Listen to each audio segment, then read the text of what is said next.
अश्विनी कुमार माझी बीजेपी युव मोर्चा सभापति संबलपुर जिला बरस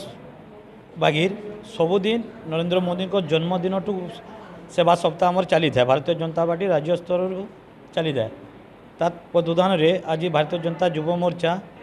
प्रत्येक वर्ष जेपरी नरेंद्र मोदी को जन्मदिन रक्तदान शिविर करता है सेवा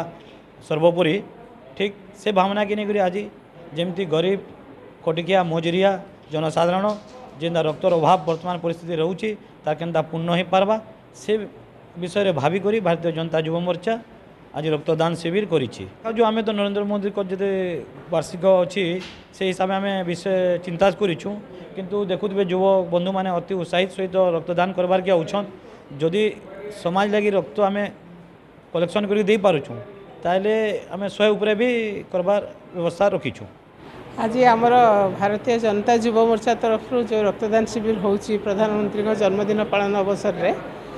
मु आज युव मोर्चार समस्त सदस्यों को बहुत बहुत धन्यवाद देवी कारण जिले में रक्तर अभाव बेले ये ही रक्तर अभाव को पूरण कर समस्ते जेहेतु यंग अच्छा बहुत सुंदर भाव समस्ते प्रोग्राम को मैनेज कर रक्त देवाई समस्ते आगभर भी होती मुझे समस्त को अशेष धन्यवाद।